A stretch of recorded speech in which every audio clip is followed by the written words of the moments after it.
ഞാൻ ഈ പറയുന്ന 12 ഭക്ഷണങ്ങൾ നിങ്ങൾ നിങ്ങളുടെ ഭക്ഷണക്രമത്തിൽ ഉൾപ്പെടുത്തുകയാണെങ്കിൽ ഉദാഹരണ പ്രശ്നം നിങ്ങൾക്ക് ഉണ്ടാവുകയുമില്ല. അതുപോലെ തന്നെ ഉദാഹരണ പ്രശ്നങ്ങൾ നിങ്ങൾ ഫേസ് ചെയ്യുന്നുണ്ടെങ്കിൽ അത് നിങ്ങൾക്ക് മാറി കിട്ടുകയും ചെയ്യും.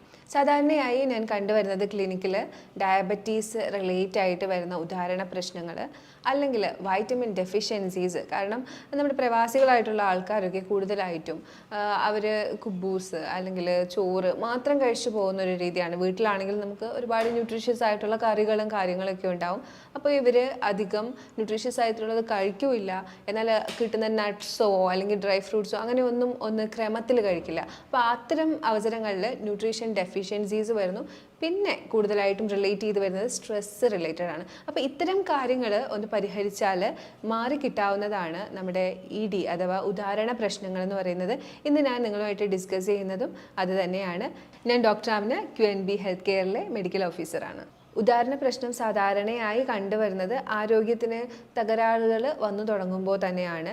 നമ്മൾ ബേസിക് ആയിട്ടുള്ള ആരോഗ്യം കുറച്ച് കുറഞ്ഞു വരുമ്പോഴാണ് ഉദാഹരണ പ്രശ്നം, ഉദാഹരണം നടക്കുന്നില്ല അല്ലെങ്കിൽ ഉദാഹരണം നീണ്ടു നിൽക്കുന്നില്ല, അത്തരം പ്രശ്നങ്ങൾ ഫേസ് ചെയ്യുന്നത്. ഇത്തരം കണ്ടീഷൻസ് എപ്പോഴും ആളുകൾ പുറത്ത് പറയാനായിട്ട് മടിക്കുന്നതാണ്. ശോധനയായിട്ട് ബന്ധപ്പെട്ട കാര്യങ്ങളായാലും ഉദാഹരണമായിട്ട് ബന്ധപ്പെട്ട കാര്യങ്ങളായാലും ആളുകൾ എപ്പോഴും പറയാനായിട്ട് മടി കാണിക്കും.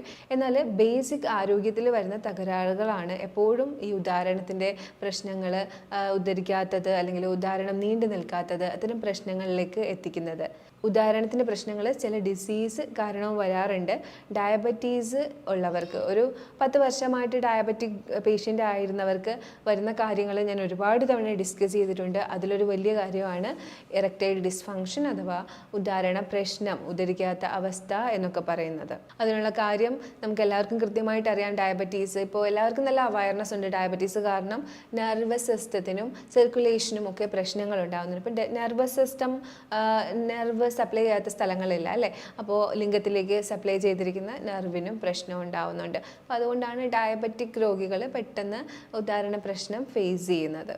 അതുപോലെ കൊളസ്ട്രോൾ ഫേസ് ചെയ്യുന്നവർ, കൊളസ്ട്രോൾ ഒന്നും ഒരു മാറാ രോഗമല്ല. പക്ഷേ ഈ കൊളസ്ട്രോൾ നമ്മൾ അത് കൃത്യമായിട്ട് പരിഹരിക്കാതെ മുന്നോട്ട് പോകുന്ന സമയത്ത് ഉദാഹരണ പ്രശ്നങ്ങൾ നേരിടാറുണ്ട്. അതായത് രക്തത്തിലുള്ള മർദ്ദനത്തിൻ്റെ വ്യത്യാസങ്ങൾ, രക്ത ഓട്ടത്തിൽ വരുന്ന വ്യത്യാസങ്ങൾ, അത് കാരണം അവിടെ ഉദാഹരണം നടക്കാതെ വരാം. ഒരുപാട് നാളായിട്ട് ഹൈപ്പർ ടെൻഷൻ ഫേസ് ചെയ്യുന്നവർക്ക് ഉദാഹരണ പ്രശ്നങ്ങൾ ഉണ്ടാവാം. അതും ഇതുപോലെ ബ്ലോക്കുകളോ ചെറിയ ചെറിയ കുഞ്ഞു ബ്ലോക്കുകളും കാര്യങ്ങളും ഒക്കെ വന്നിട്ട് രക്തയോട്ടത്തിൽ വരുന്ന വ്യത്യാസം കാരണം ഉദാഹരണത്തിലെ പ്രശ്നങ്ങൾ കണ്ടുവരുന്നുണ്ട്.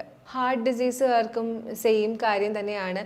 എല്ലായിടത്തും കൃത്യമായിട്ട് ബ്ലഡ് പമ്പ് ചെയ്തെത്തുന്നില്ല. എന്നാൽ ഉദാഹരണത്തിൻ്റെ പ്രശ്നമൊക്കെ നമുക്ക് പെട്ടെന്ന് മനസ്സിലാവും. കാര്യം ബോഡിയിൽ നടക്കുന്ന ഫങ്ഷൻസിൽ നമുക്ക് പ്രകടമായി കാണാൻ പറ്റുന്നതാണ് ശോധന, യൂറിനേഷൻ, ഉദാഹരണം എന്നൊക്കെ പറയുന്നത്. അപ്പോൾ ഇതിലൊക്കെ വരുന്ന മാറ്റങ്ങൾ നമുക്ക് കാണാൻ കഴിയും. ബാക്കിയുള്ളത് കാണുന്നില്ലെന്നേ ഉള്ളൂ. എന്നാൽ ഹാർട്ട് ഡിസീസൊക്കെ ഉള്ളവർക്ക് ഉദാഹരണ പ്രശ്നം കണ്ടുവരാം. അപ്പം ഉദാഹരണ പ്രശ്നം ഉള്ളവർ ഉറപ്പായിട്ടും നിങ്ങൾക്കത് ഹാർട്ട് ഡിസീസ് കാരണമാണോ എന്ന് കൂടി വിലയിരുത്തേണ്ടതുണ്ട്. അതുപോലെ വെരിക്കോസ് വെയിനും ഇതുപോലെ തന്നെയാണ്. ബ്ലഡിൻ്റെ കറക്റ്റായിട്ടുള്ള പമ്പിങ് നടക്കാതെ വരുന്നത് മൂലം വെരിക്കോസ് വെയിൻ ഉള്ളവരിലും ഉദാഹരണത്തിലും പ്രശ്നം വരുന്നുണ്ട്. പുരുഷന്മാർ പ്രത്യേകം ശ്രദ്ധിക്കേണ്ടതുണ്ട്. കാരണം ഇത് കൃത്യമായിട്ട് ട്രീറ്റ് ചെയ്തില്ലെങ്കിൽ ക്രമേണ വൃക്ഷണങ്ങളിലും ഇതിലെ വെയിൻസും ഇത്തരം വെരിക്കോസ് വെയിൻ പോലെ വന്ന് വെരിക്കോസീല എന്ന് പറയുന്ന കണ്ടീഷനിലേക്ക് മാറാനുള്ള ചാൻസ് ഉണ്ട്. അപ്പോൾ വെരിക്കോസ് വെയിനൊക്കെ ഉള്ള പുരുഷന്മാർ പെട്ടെന്ന് തന്നെ വെരിക്കോസ് വെയിൻ പരിഹരിക്കേണ്ടതുണ്ട്. ക്രമേണ അത് പെയിൻഫുൾ ആയിട്ടുള്ള കണ്ടീഷനായി മാറും. അപ്പോൾ അത് സഹിക്കാൻ പറ്റാതെ വരികയും സർജറി ഒക്കെ ചെയ്യേണ്ടി വരികയും എന്നാൽ അത് പുറത്തൊന്നും പറയാൻ പറ്റാത്ത അവസ്ഥയിലേക്ക് വരികയോ ഒക്കെ ചെയ്യാം. നടുവേദനയുള്ളവർക്കും ഈ ഉദാഹരണത്തിൻ്റെ പ്രശ്നങ്ങൾ, ലൈംഗികമായിട്ടുള്ള പ്രശ്നങ്ങളൊക്കെ ഉണ്ടാവാറുണ്ട്. കാര്യം നെർവസ് സിസ്റ്റം റിലേറ്റഡ് ആണ്. എപ്പോഴും നടുവേദന ബൾജും അതുപോലെ കംപ്രഷനും ഒക്കെ റിലേറ്റ് ആയിട്ട് വരും. അപ്പോൾ അങ്ങനെ കംപ്രഷനൊക്കെ അനുഭവപ്പെടുന്നവർ അവരുടെ നെർവ് അതിൽ കണക്റ്റഡ് ആയിരിക്കും. എപ്പോഴും റീജിയനിലുള്ള നെർവ്സാണ് ഈ ഒരു നമ്മുടെ റീപ്രൊഡക്റ്റീവ് ഏരിയയിലേക്ക്, പെൽവിക് ഏരിയയിലേക്കൊക്കെ സപ്ലൈ ചെയ്തിരിക്കുന്നത്. കൂടുതലും ഏരിയയിലാണ് ഇത്തരം ബൾജും കംപ്രഷനും ഒക്കെ വരുന്നത്. അപ്പോൾ അവിടത്തേക്ക് ഉണ്ടാകുന്ന ഇത്തരം പ്രശ്നങ്ങൾ ഇതുപോലെ ഉദാഹരണത്തിലും പ്രശ്നങ്ങൾ ഉണ്ടാക്കുന്നുണ്ട്. നടുവേദന ഉള്ളവർ ക്രമേണ ഉദാഹരണത്തിന് പ്രശ്നം പറഞ്ഞു വരാറുണ്ട്. അപ്പോൾ അവർ നടുവേദന പരിഹരിക്കുന്ന ആ ഒരു ഇതിലൂടെ ഉദാഹരണത്തിൻ്റെ പ്രശ്നവും പരിഹരിച്ച് കിട്ടും. ലൈംഗികമായിട്ടുള്ള താല്പര്യങ്ങൾ തോന്നണമെങ്കിൽ എപ്പോഴും മാനസികമായിട്ടും ശാരീരികമായിട്ടും ആത്മീയമായിട്ടുമുള്ള ഒരു ഹാപ്പിനെസ്, ഹാർമോണി ഉണ്ടാവണം. അപ്പോൾ അതുകൊണ്ട് തന്നെ ഇതിലേതെങ്കിലും ഒന്നിൽ വീക്കാണ്, ഒന്നുകിൽ മാനസികമായിട്ട് തളർന്നിരിക്കുന്നു, ആരോഗ്യം കുറവാണ്, എപ്പോഴും ഡിസ്റ്റർബ്ഡ് ആണ്, അങ്ങനത്തെ ഒരു കണ്ടീഷനിൽ ഇത്തരം താല്പര്യങ്ങൾ തോന്നാതിരിക്കാം. അതുകൊണ്ട് തന്നെയാണ് ഞാൻ എപ്പോഴും പേഷ്യൻസിന് ഒരു കൃത്യമായിട്ടുള്ള ഡയറ്റും എക്സസൈസും റുട്ടീനും ഒക്കെ സജസ്റ്റ് ചെയ്യാറുണ്ട്. ഒരുവിധം ഒരു 10-15 ദിവസം ഇത് ചെയ്ത് കഴിഞ്ഞതിന് ശേഷം അവരുടെ പ്രശ്നങ്ങൾ ഒരുവിധം പരിഹരിക്കാറുമുണ്ട്. ഇനി അബ്സോർപ്ഷൻ്റെ പ്രശ്നമുള്ള ആളുകൾ ഉണ്ടാവാറുണ്ട്. അപ്പോൾ അവർക്ക് സപ്ലിമെൻറ്റ്സ് കൊടുത്തുകൊണ്ട് ഈ ഒരു പ്രശ്നം, ന്യൂട്രീഷൻ്റെ പ്രശ്നങ്ങളൊക്കെ പരിഹരിച്ചെടുക്കും. ഉദാഹരണ പ്രശ്നം ഫേസ് ചെയ്യുന്ന ആളുകൾ ഉറപ്പായിട്ടും ഒരു ബ്ലഡ് ചെക്കപ്പ് നടത്തിയിരിക്കണം. അതിൽ തന്നെ നിങ്ങൾ കൂടുതലായിട്ടും വൈറ്റമിൻസ്, മിനറൽസ്, അതുപോലെ ഡയബറ്റിക്, കൊളസ്ട്രോള്, ലിവർ സംബന്ധിച്ചിട്ടുള്ള കാര്യങ്ങൾ അതെല്ലാം നിങ്ങളൊന്ന് ടെസ്റ്റ് ചെയ്തിരിക്കണം, അത് വിലയിരുത്തിയിരിക്കണം. കാര്യം ഈ ഇത്തരം പ്രശ്നങ്ങൾ എപ്പോഴും ഉദാഹരണത്തിൻ്റെ പ്രശ്നങ്ങളിലേക്ക് എത്തിക്കുന്നുണ്ട്. അത് പ്രശ്നമുണ്ട്, ഇതിലേതെങ്കിലും ഒന്നിലെ പ്രശ്നമുണ്ടെങ്കിൽ അത് കൃത്യമായിട്ട് പരിഹരിച്ചാൽ തന്നെ ഉദാഹരണത്തിൻ്റെ പ്രശ്നങ്ങൾ മാറിക്കിട്ടും. ഇത്തരം ആളുകൾ കൃത്യമായി കഴിച്ചിരിക്കേണ്ട ഒരു 12 ഭക്ഷണത്തിൻ്റെ ലിസ്റ്റാണ് ഞാൻ ഇനി പറയുന്നത്. ആദ്യം തന്നെ അത്തിപ്പഴം. ഞാൻ വേറെ വീഡിയോയിലും പറഞ്ഞിട്ടുണ്ട്, ഉറുമാൻ പഴം, അത്തിപ്പഴം എന്നൊക്കെ പറയുന്നത് വില കൂടുതലാണെങ്കിൽ നമുക്ക് ഒരുപാട് ഹെൽത്ത് ബെനഫിറ്റ് തരുന്നതാണ്. ഉദാഹരണത്തിന് മാത്രമല്ല, ഒരു മനുഷ്യൻ്റെ ഒരു പൂർണ്ണ ആരോഗ്യത്തിന് ഈ അത്തിപ്പഴം സഹായിക്കുന്നുണ്ട്. അപ്പോൾ അത്തിപ്പഴം പാലിന് അലർജി ഇല്ലാത്തവർ പാലിലോ അല്ലെങ്കിൽ വെള്ളത്തിലോ കുതിർത്ത് ഡെയിലി എടുക്കുന്നത് നല്ലതാണ്. ഡേറ്റ്സ് ഡെയിലി എടുക്കുന്നത് നല്ലതാണ്. അത്തിപ്പഴത്തിലൊക്കെ കൂടുതലായിട്ടും ആൻറ്റി ഓക്സിഡൻറ്റും എനർജി സോഴ്സും ഒക്കെയാണ്. അപ്പോൾ അതുകൊണ്ട് തന്നെ ഇതൊരു നല്ല ഒരു എനർജി ബൂസ്റ്ററായിട്ട് ഹെൽപ്പ് ചെയ്യുന്നുണ്ട്. ഈ അത്തിപ്പഴമായാലും ഡേറ്റ്സ് ആയാലും ഒക്കെ ഡെയിലി എടുത്തുകൊണ്ടിരിക്കാതിരിക്കുക. ഞാൻ എപ്പോഴും പറയുന്ന പോലെ ചെറിയ വാഷ് ഔട്ട് പീരീഡ്സ് വെക്കുക. ഒരു 10 ദിവസം എടുത്താൽ 5 ദിവസം എടുക്കേണ്ടതില്ല.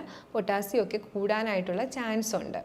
സീഡ്സ് ആയിട്ടുള്ള pumpkin seeds, chia seeds, sunflower seeds, flax seeds, ഇതെല്ലാത്തിനകത്തും ഒരുപാട് വൈറ്റമിൻസും മിനറൽസും അടങ്ങിയിട്ടുള്ളത് കൊണ്ട് തന്നെ, സിങ്ക് ഒക്കെ അടങ്ങിയിട്ടുള്ളത് കൊണ്ട് തന്നെ ഇത് നല്ല രീതിയിൽ ഹെൽത്ത് മെയിൻറ്റെയിൻ ചെയ്യാനും രക്തയോട്ടം കൂട്ടാനും ഹെൽപ്പ് ചെയ്യുന്നുണ്ട്. അതുപോലെ നമ്മുടെ ബ്ലഡ് വെസൽസിൻ്റെയും നെർവ്സിൻ്റെയും ഒക്കെ ഹെൽത്തിനെയൊക്കെ ഇമ്പ്രൂവ് ചെയ്യാനായിട്ട് ഹെൽപ്പ് ചെയ്യുന്നുണ്ട്. അപ്പോൾ ഈ സീഡ്സ് ഒക്കെ റെഗുലറായിട്ട് ഫുഡിൽ ഉൾപ്പെടുത്താനായിട്ട് ശ്രദ്ധിക്കണം. മേളിൽ പറഞ്ഞ കണ്ടൻസ് അഥവാ നമ്മുടെ അത്തിപ്പഴം, ഡേറ്റ്സ്, സീഡ്സ് ആയിട്ടുള്ള pumpkin seeds, chia seeds, flax seeds, മറ്റ് നട്ട്സ്, ആൽമണ്ട്സും നമ്മുടെ വാൾനട്ടും ഇതെല്ലാം കൂടി ബ്ലെൻഡ് ചെയ്ത് കുറച്ച് ശുദ്ധമായിട്ടുള്ള നെയ്യോ അല്ലെങ്കിൽ വെണ്ണയോ കൂടി ആഡ് ചെയ്ത് ബോൾസ് ആക്കി വെച്ച് കഴിഞ്ഞാൽ നിങ്ങൾക്ക് ഡെയിലി എടുക്കാവുന്നതാണ്. ഇതിന് നാച്ചുറൽ വയാഗ്ര എന്നാണ് പറയുന്നത്. അത്രയ്ക്കും എഫക്റ്റ് തരുന്ന ഒരു ബോളാണിത്. നിങ്ങൾക്ക് ഡയബറ്റിക് പേഷ്യൻസ് ആണെന്നുണ്ടെങ്കിൽ ശ്രദ്ധ വേണം. ഡോക്ടറിൻ്റെ ഗൈഡൻസിൽ മാത്രമേ എടുക്കാൻ പാടുള്ളൂ. വേറെ കുഴപ്പമൊന്നും ഇല്ലാന്നുണ്ടെങ്കിൽ നിങ്ങൾക്ക് ഇത് ഡെയിലി ഓരോ ബോൾ എടുക്കാവുന്നതാണ്.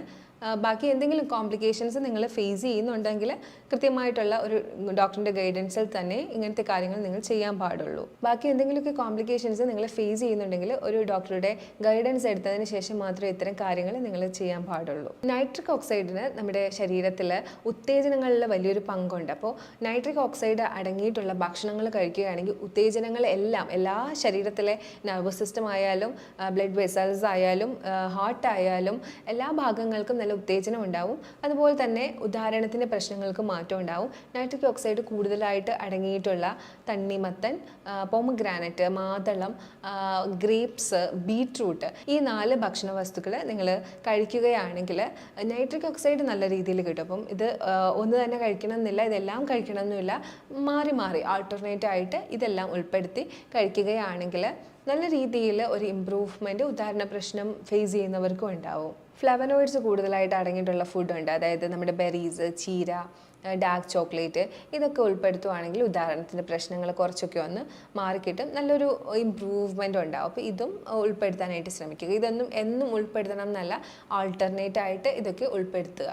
ഫിഷ്, അതിൽ തന്നെ omega-3 ഫാറ്റി ആസിഡ് ഒരുപാട് അടങ്ങിയിട്ടുള്ളത് കൊണ്ട് ഫിഷ് കഴിക്കുകയാണെങ്കിൽ ഇൻഫ്ലമേഷൻസ് ഒക്കെ കുറയാനും നല്ല രക്തയോട്ടം കിട്ടാനും അതുപോലെ തന്നെ ഓർഗൻസിൻ്റെയൊക്കെ ഹെൽത്ത് നന്നായി മെയിൻറ്റെയിൻ ചെയ്യാനും ഹെൽപ്പ് ചെയ്യുന്നതുകൊണ്ട് ഫിഷ് നന്നായിട്ട് കഴിക്കുകയാണെങ്കിൽ ഉദാഹരണ പ്രശ്നത്തിനും അത് ഹെൽപ്പ് ചെയ്യുന്നുണ്ട്. ഗാർലിക് ഡെയിലി എടുക്കുകയാണെങ്കിൽ പ്ലെക്സ് കാരണം, പ്ലേക്സ് എന്ന് പറഞ്ഞാൽ കുഞ്ഞു കുഞ്ഞ് പ്ലേക്സ്, കൊഴുപ്പിൻ്റെയോ എന്തെങ്കിലും പ്ലേക്സ് കാരണമാണ് രക്തയോട്ടമൊക്കെ കുറഞ്ഞിരിക്കുന്നതെങ്കിൽ അത് ഇമ്പ്രൂവ് ചെയ്ത് കിട്ടും. കിട്ടും. ഓട്സ് കഴിക്കുന്നത് ഇത്തരം ആൾക്കാർക്ക് വളരെ നല്ലതാണ്. ഓട്സിൽ അടങ്ങിയിട്ടുള്ള കണ്ടൻസ് എലാർജിനൻസ് ഒക്കെ ബോഡി ഫങ്ഷൻസ് നന്നായിട്ട് ഇമ്പ്രൂവ് ചെയ്യുന്നുണ്ട്. അതുപോലെ ലൈക്കോപ്പിൻ അടങ്ങിയിട്ടുള്ള ടൊമാറ്റോസ് കൺസ്യൂം ചെയ്യുന്നത് കൊണ്ട് ബ്ലഡ് സർക്കുലേഷൻ നല്ല രീതിയിൽ കിട്ടും. അപ്പോൾ ഈ പറഞ്ഞ 12 ഭക്ഷണങ്ങളാണ് ഞാൻ നേരത്തെ പറഞ്ഞിരുന്നത്.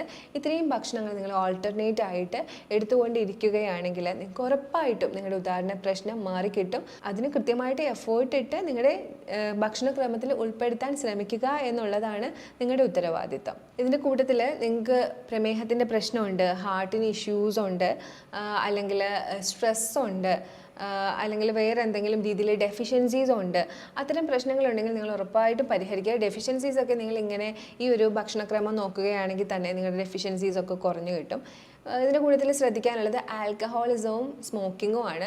ആൽക്കഹോളിസവും സ്മോക്കിങ്ങും ഉള്ള ആൾക്കാരാണ്, ആൽക്കഹോൾ സ്മോക്കിംഗ് അബ്യൂസ് ഒക്കെ ഉള്ള ആൾക്കാരാണെങ്കിൽ ഉറപ്പായിട്ടും ഇത് ക്വിറ്റ് ചെയ്യുക തന്നെ ചെയ്യണം. അല്ലെങ്കിൽ നിങ്ങൾക്ക് ഈ ഒരു പ്രശ്നം ഇത് കഴിച്ചതുകൊണ്ട് മാത്രം മാറി കിട്ടില്ല. നന്നായി വെള്ളം കുടിക്കുക, നല്ല രീതിയിൽ എക്സസൈസ് ചെയ്യുക, ഹെൽത്തി ആക്കിയിട്ട് ബോഡി വയ്ക്കുക.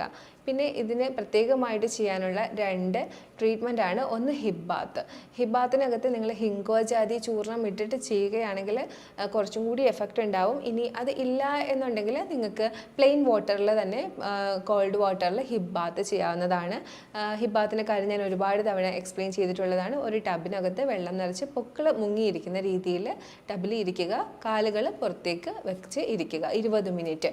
അതുപോലെ നിങ്ങൾക്ക് പെൽവിക് ഗ്രിഡിൽ പാക്ക് എന്ന് പറയുന്നൊരു പാക്കും ചെയ്യാവുന്നതാണ്. പെൽവിക് ഏരിയ കവർ ചെയ്തുകൊണ്ട് കോൾഡ് പാക്ക് ചെയ്യുന്നതാണ് പെൽവിക് ഗ്രിഡിൽ പാക്ക് എന്ന് പറയുന്നത്. ഇതും നിങ്ങൾക്ക് ചെയ്തു കൊടുക്കാവുന്നതാണ്. ഇത്രയും കാര്യങ്ങളൊക്കെ ചെയ്യുകയാണ് എന്നുണ്ടെങ്കിൽ ഉറപ്പായിട്ടും ഉദാഹരണ പ്രശ്നത്തിന് നിങ്ങൾക്ക് പരിഹാരം ഉണ്ടാകുക തന്നെ ചെയ്യും. ഇതിന് റിസൾട്ട് ഉള്ള ട്രീറ്റ്മെൻറ്റ്സ് തന്നെയാണ് ഞാൻ ഈ പറഞ്ഞിരിക്കുന്നത്. അപ്പം ഞാൻ ഈ മുകളിൽ പറഞ്ഞിരിക്കുന്ന കാര്യങ്ങളൊക്കെ നിങ്ങൾക്ക് കൃത്യമായി മനസ്സിലായെന്ന് വിചാരിക്കുന്നു. ഞാൻ പറഞ്ഞ ഭക്ഷണങ്ങളൊക്കെ ഉൾപ്പെടുത്തുക, വ്യായാമങ്ങളും ട്രീറ്റ്മെൻറ്റുകളൊക്കെ ചെയ്യുക. കൃത്യമായിട്ട് ഒരു മാസത്തോളം അല്ലെങ്കിൽ 1 മാസം മുതൽ 3 മാസം നിങ്ങളുടെ സിവിയാരിറ്റി അനുസരിച്ചിരിക്കും. ചെയ്ത് കഴിയുമ്പോഴത്തേക്കും ഉറപ്പായിട്ടും നിങ്ങൾക്ക് നല്ലൊരു റിസൾട്ട് തന്നെ കിട്ടുന്നതാണ്. ഞാൻ ഈ പറഞ്ഞ കാര്യങ്ങളിൽ എന്തെങ്കിലുമൊക്കെ ഡൗട്ട് ഉണ്ടെങ്കിൽ ഈ കാണുന്ന നമ്പറിലേക്ക് നിങ്ങൾക്ക് കോൺടാക്ട് ചെയ്യാവുന്നതാണ്. നമുക്ക് ഓൺലൈൻ കൺസൾട്ടേഷനും അവൈലബിൾ ആണ്. Thank you for watching my video. ഇനി ഒരു വീഡിയോയിലേക്ക് കാണുന്നവരേക്കും ബൈ.